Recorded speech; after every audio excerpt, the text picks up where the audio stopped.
Hi, guys. I'm Holland Roden, and I am joined by my lovely co star, Chris McNally. Hi, everybody.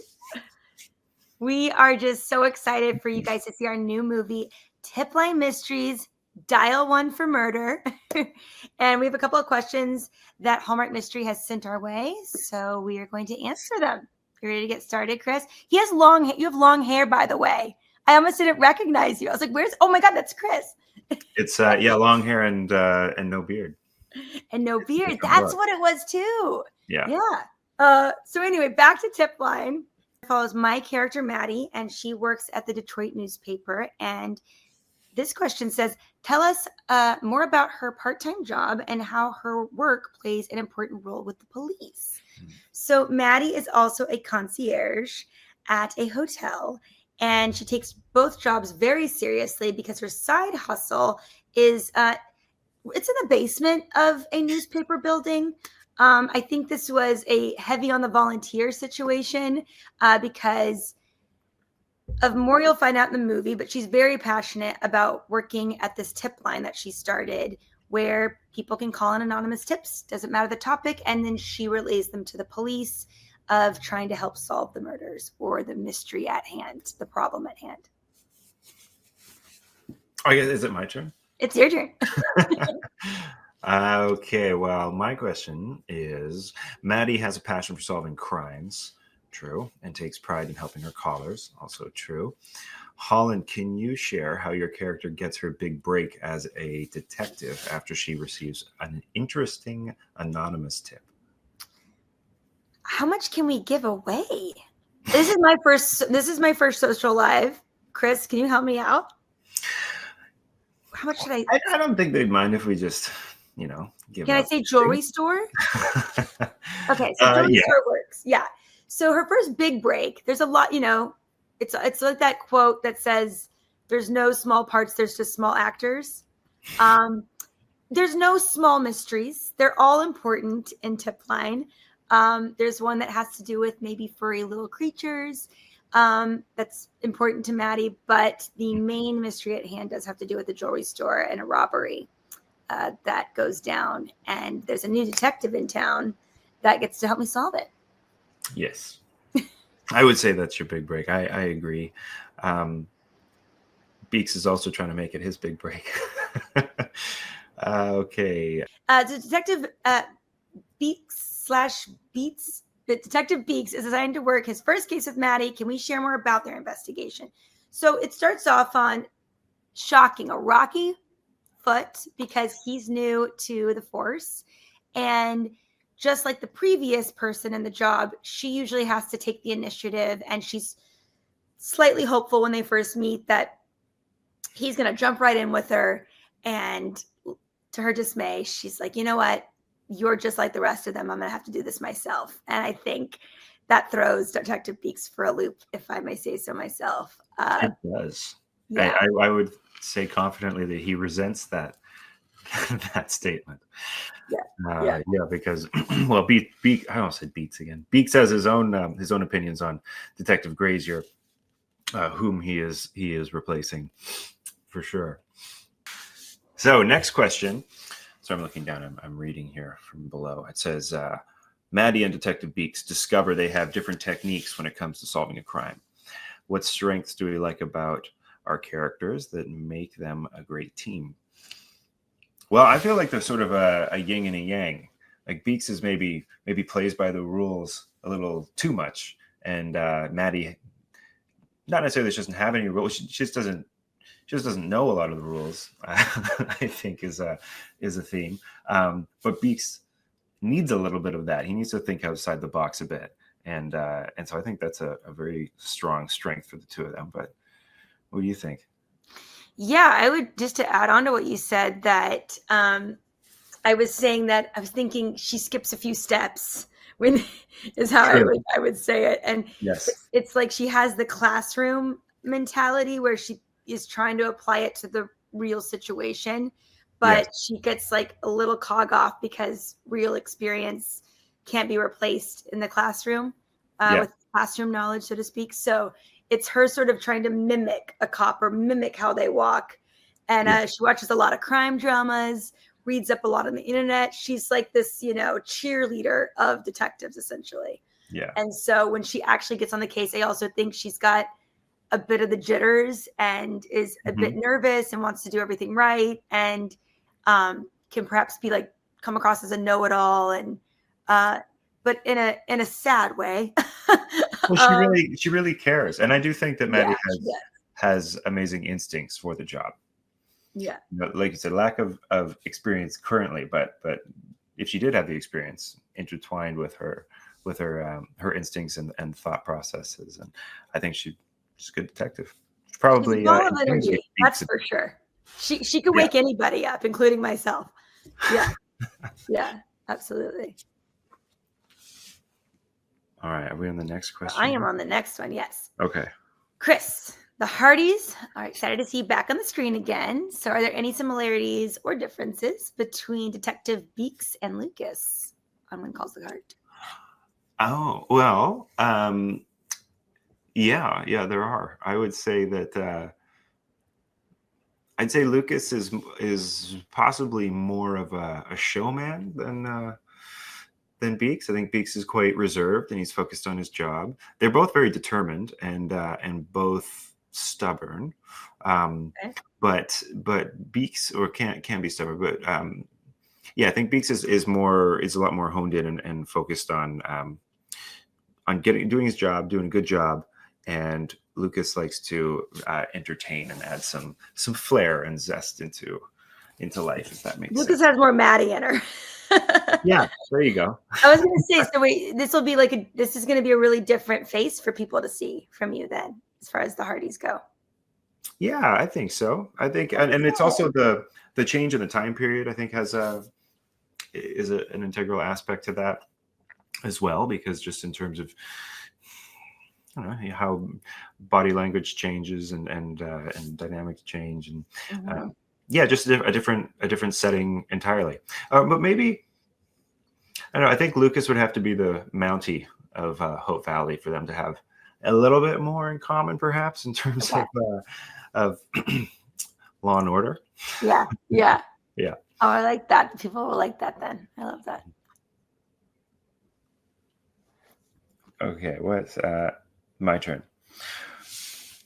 Okay, the next question is solving this crime could potentially help Maddie and Detective Beeks further their careers. Why do we think viewers will connect with our character storyline as they work together to narrow down the clues? I don't know. Well, you want to take this one first? Sure. How will they connect with our characters? I definitely think in a lot of friendships, there's the more serious person and then there's the more outgoing one. And so I do find people will, especially if you're watching this with like a good friend of yours, you're going to find one takes one character and one takes the other character. And that's always a fun way of bouncing off of each other. And that I do believe creates a really dynamic energy. And hopefully people like the lightheartedness of our relationships together, or our chemistry on screen together, but at the same time, we all solving like a serious situation where there was a murder involved. And so there's times that have that gravity mixed with that buddy comedy kind of feel. Like a gumshoe kind of detective story. So I think that if you like that kind of dynamic, you're going to like Maddie and Beeks. Yeah. I agree with what you said. And I think that some people we always want to root for the underdog in a way. And I feel like Maddie might be the underdog in this situation because she's got... she has all the right thoughts, but just not necessarily the credentials at a certain point of the story. And then we go. I always felt like I was trying to get you in your character, like to crack a smile. And it's like you're almost on the verge and you're like, I'm not doing it. And so I thought that was really fun. Where I always feel like you're on the verge, but then you don't do it. And he's a bit serious. Yeah. And I also think people can relate to the concept of being paired up with somebody through means that are out of your control that you don't necessarily want to be paired with or working with. You got the girl that does the whole project and you can't even get a word in. Yeah, exactly. Yeah, exactly. Totally. I I don't know if I can say this, if I should say this, but I did. Well, some of our One Calls the Heartcast did this appearance on a baking show, reality show, and so we were told that we were going to be helping out we're going to be assistants essentially to these contestants, and the contestants are for the most part professional bakers from what I remember. And when we got there on the day and we came out and our presence was revealed, we realized that or at least I realized, maybe I was told but forgot, that we were a surprise to the contestants. And so this was a situation where they had planned, they gotten in the right space mentally, they were ready for this challenge, and then all of a sudden they're thrown a wrench when they have all these actors come in to help them bake, and most of us don't have any experience at all. And so I feel like there's that kind of a vibe as well to this. A bait and switch today. Yeah, that's so fun. I mean, the Tipline cast is up for a baking show. I'm going to put it out there. That's fun. I like that. So the next question is, there are a lot of thrilling moments in the movie while our characters are sleuthing. Can we each share a favorite scene without giving any spoilers? Do you want to go first on this one? Sure. Yeah. I'm going to have to figure out how to articulate it without spoiling anything. I know. That's what I was thinking. As with any good story, there's an arc involved, and at one point in our particular arc, there's a section where maybe things are going a little better than they were at the beginning. And there's one scene that I enjoyed because I feel like it's the first time, or one of the first times, that things are really flowing between Maddie and Beeks, and they're maybe making a little bit of progress, and they found a key piece of evidence at this point, and it's just, I don't know, it was fun, and it's a scene where you start to see Beeks let Maddie fly a little bit and sort of let her take the lead and roll with some of her punches, and I enjoyed that, because for so much of it, I felt that Beeks was saying, hey, I got this, okay, you got to listen to me, you got to follow me, I'm going to be in charge. And that scene was fun to play, where he just rolls off what Maddie does, and I think enjoys it too. And it's like, yeah, she's got a good eye for this. Gosh, yeah, there are a couple. Do you know the scene I'm talking about in that cryptic way? So it might involve another individual with a ponytail. What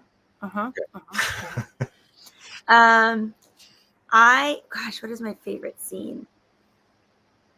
I have a few for different reasons. We got to partake in a little bit of action in this movie, so some of the stunts were really fun. Yeah. Without giving anything away, there was one scene I just really appreciated the blocking. I know that's kind of a weird thing to say. Which one?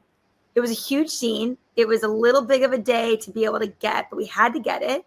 It was the one where we do-si-doed. Do you remember this one? Where it was like a hoedown dance where there's, how many of us in the scene? There's 5, and we kept taking each other's marks so that we could get through the scene, because it's such a big scene, and Jess and Cindy did such a great job of making us do-si-do with a particular couple in addition to a particular gentleman. Yes. And it's a very kind of jumpy moment where you just don't expect that to happen. Yeah. And then I'm with you. The actors that were there that day are so funny. Yeah. And I don't want to giving one of these clues away might be almost like too big of a clue, but she's well known in Vancouver. And it was just quite funny that the things they added to the scene were really nice. And there were these weird comedic beats that I felt were really fun. Layered in like a very serious situation for the movie. So, and again, I love the block. I thought the way we do-si-doed in that was really a great director's move. So that was probably my favorite thriller scene to shoot. If you want to count that as like a kind of thriller scene. Yeah. It's also just a great day in general, because there was a chocolate shop right down the way. There was the chocolate shop. Yeah. And there was also a Persian food shop down the street, or in the food court, and it's my favorite kind of food. So yeah. I missed that. I was just too busy eating sugar. It was a good day. Yeah. Okay, I feel like it's my turn now. The next question is, as Maddie and Detective Beeks get closer to solving the murder, new suspects start to arise. Can we each give a clue the viewers should be on the lookout for as they sleuth along while watching? Well, that's tough to give a I know, clue without giving it away. give anything away. So let me think on that. Who should they be watching for? Well, I'm going to give a generic sort of clue that I feel like works for most mystery sort of whodunit situations, which is it is likely going to be somebody that you're not expecting. Does that work? I think so. I mean, each person has at the same time, each person has a strong motivation, a legitimate motivation. But I think Maddie and Beeks need to sort of kind of climb through the fog before they sort of get to where they need to be. I'm going to give a curveball in that there's more than one perpetrator in this movie. Well done. Mm-hmm. So now is the game portion of the program. So we're going to wrap up this live chat already. We have a guess the character game. So with only a few clues, who could it be? And guess along with us in the comments. All right. Can I give a clue? Do you want to go first? You go first. Yeah, I'll go first. Okay. The first clue is I'm an intern at the Detroit newspaper. That's my cue. I give Maddie and Detective Beeks a big clue during their investigation. And I'm good at using editing software. Who am I? I feel like that last one is a big clue. Yeah, the editing software for sure. Yeah. Thank you so much for joining us. We just want to say, check out our premiere on June 7th at 9 p.m. for Tipline Mysteries, Dial 1 for Murder. We'll see you there. Yes, it'll be only on Hallmark Mystery. And 9/8 Central. Yeah, important. 9/8 Central, Hallmark Mystery Channel. If you haven't watched it already on Hallmark Movies Now, or watched it again on Hallmark Mysteries. As many times as you. And I'm going to be tweeting along with you guys on the premiere day. So tune in. My Twitter is at Holland Roden. I am happy to chat with you guys about any questions you have.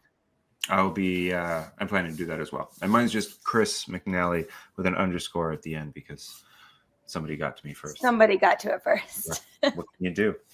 And okay. I will be live tweeting, so feel free to join me at Holland Roden, hashtag Tipline Mysteries. I'll answer any questions you guys have, and just excited to see you there.